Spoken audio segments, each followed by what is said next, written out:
Effectivement, bonjour à tous. Bonjour Madame Hidalgo. Bonjour à vous. Vous êtes candidate à l'élection présidentielle, mais on le rappelait à l'instant aussi, maire de Paris. Et c'est dans ces fonctions de maire de Paris que vous vous mobilisez, vous aussi, à votre place, contre les conséquences de la guerre en Ukraine. Vous êtes rendu à ce titre à Varsovie hier, en compagnie de plusieurs maires de grandes villes européennes.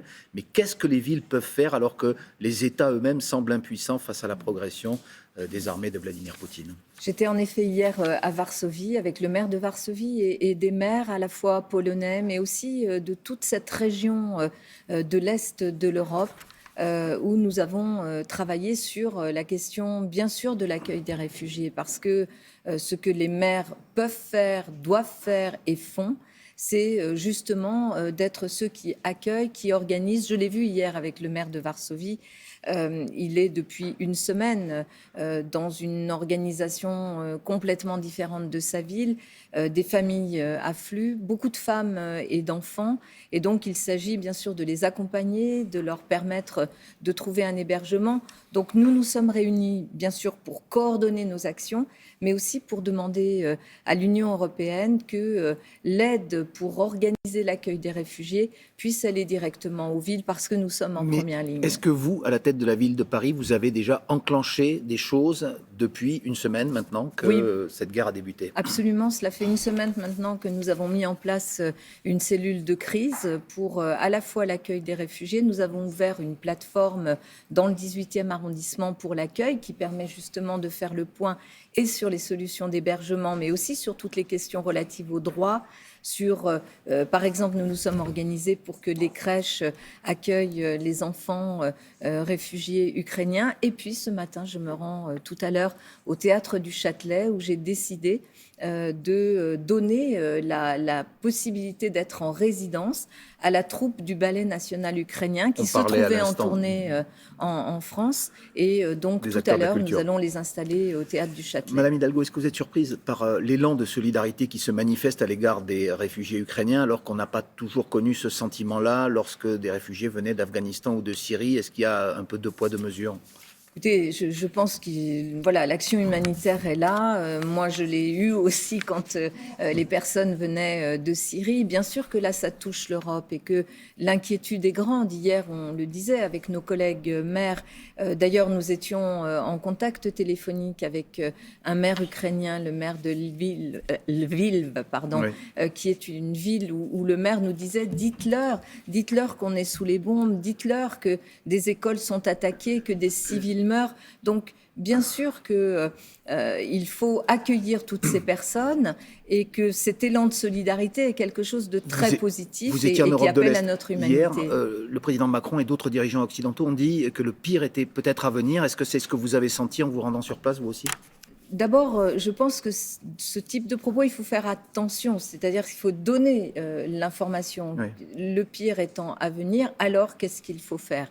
Il y a eu un afflux massif de réfugiés. Il y a une très, très grande inquiétude. Il y a un souhait d'une réponse très unifiée et très forte de l'Union européenne. Je le dis ici, je soutiens les mesures qui ont été prises par l'Union européenne, tant pour aller Mais vous dites qu'il faut se méfier des expressions. En tous les cas, il faut faire attention lorsque l'on dit cela. Il faut aussi être prêt à accueillir, parce qu'on l'a vu hier, beaucoup d'inquiétudes sur si le pire est à venir, de quelle nature est le pire.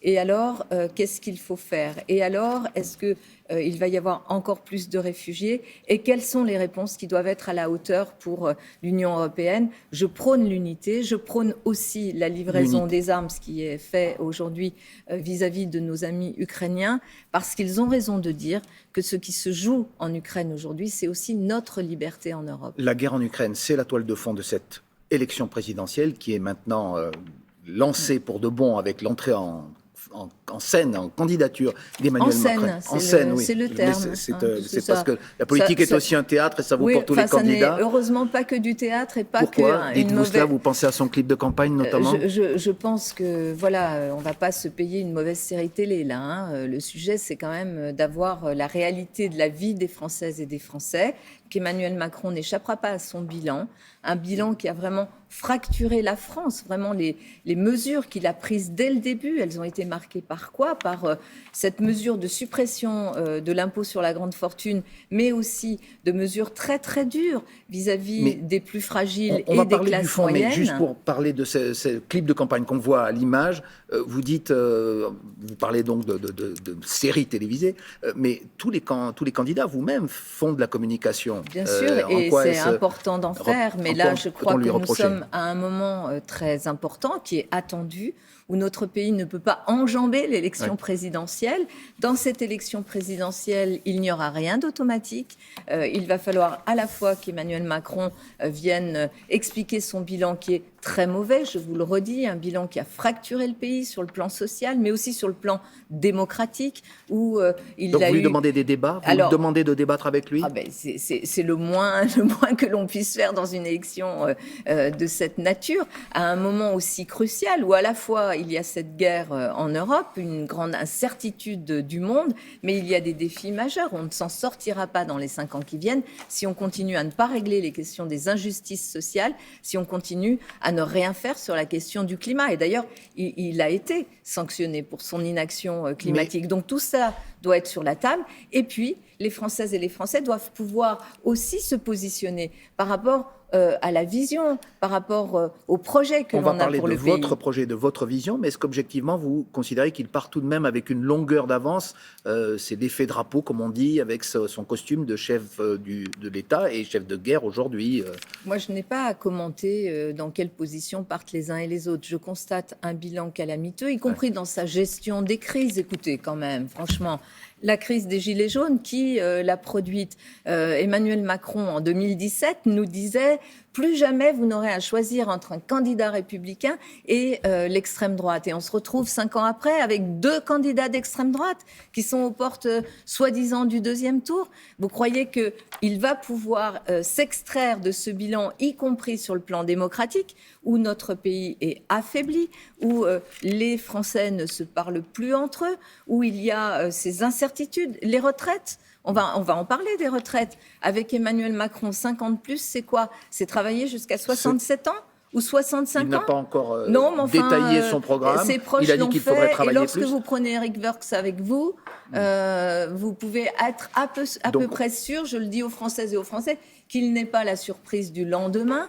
Avec lui, oui, travailler plus, ça veut dire allonger l'âge de la retraite et en faire baver encore plus ceux qui en ont déjà bavé toute leur vie. On comprend donc ce qui seront désormais vos axes de campagne maintenant qu'Emmanuel Macron est dans le débat. Mais est-ce que vous, Madame Hidalgo, vous ne souffrez pas aussi d'un réflexe de vote utile à gauche qui s'est installé depuis quelques jours et qui favorise pour l'instant, si on en croit les enquêtes d'opinion, Jean-Luc Mélenchon qui est bien devant les autres candidats, vous-même, Fabien Roussel ou Yannick Jadot? Est-ce que vous ne souffrez pas de cette concurrence? D'abord, je laisse de côté les enquêtes d'opinion qui reflètent si peu, en fait, ce que nous disent les Françaises et les Français dans la rue. Elles se sont souvent trompées, en tous les cas, ces dernières années, mais surtout ce que me disent les Françaises et les Français, et notamment suite aux positions que Jean-Luc Mélenchon a prises vis-à-vis de Vladimir Poutine dans cette crise ukrainienne. Ils me disent heureusement qu'il y a une gauche républicaine, européenne, sociale, solide, parce que c'est vrai que vous incarnez, et que j'incarne, bien sûr. Que ne montrent pas les sondages, donc ils se trompent. Ils me disent, en me disant, vous incarnez cette offre-là, cette vision-là, cette perspective-là pour notre pays.